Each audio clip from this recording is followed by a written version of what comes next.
গভীর রাতে মেহমানদারি করব, এই জন্য চলে আসলাম রান্না করতে। স্বামীর জন্য আর ভাইয়ের জন্য বিরিয়ানি রান্না করব।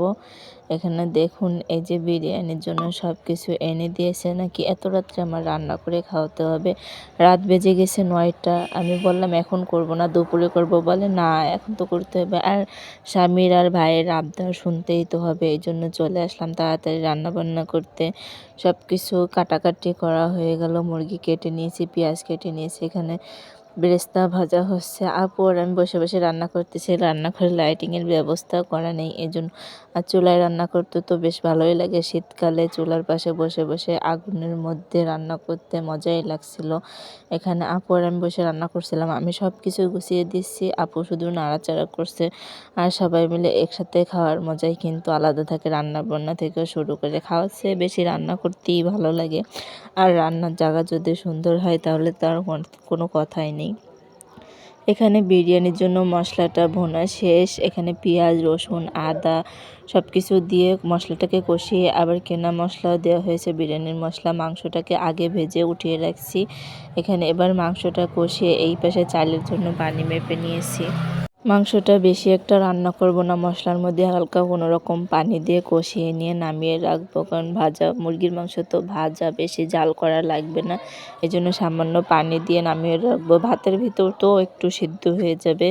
এখানে মাংস নামিয়ে রেখে এরপর চালের জন্য চুলায় পানি দিয়েছি। পানিটা গিলাস মেপে দিয়েছি। দেখুন মাংসের কালারটা কত সুন্দর হয়েছে। রান্না কিন্তু প্রায় শেষ হয়ে আসছে।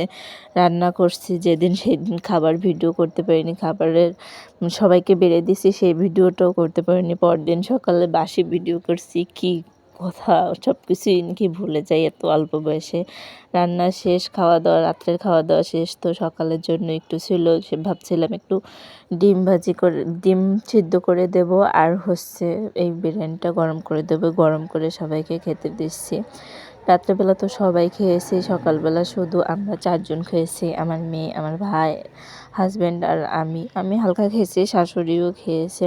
4টা ডিম সিদ্ধ করছি, এখানে তাদেরকে খেতে দিচ্ছি। তারা আমাকে বলতেছে আমাদের ভিডিও করবে না, এই জন্য বলছে না, তোদের ভিডিও করবো না, শুধু আমি খাবারের ভিডিওটাই করব। বিরিয়ানি রান্না তো সবাই পারে।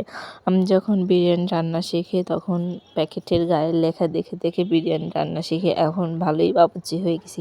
আর কালকে রাত্রে আপু রান্না করেছে। আপু কিন্তু অনেক সুন্দর বাবুর্চি হয়ে গেছে। সে কিন্তু আগে বিরিয়ানি রান্না করতে পারতো না।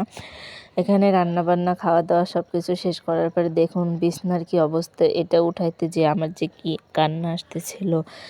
আর পানি দিয়ে ভিডিওটা শেষ করব। ভিডিওটা কেমন হয়েছে বলবেন। সবাই ভালো থাকবেন, সুস্থ থাকবেন। আল্লাহ হাফিজ।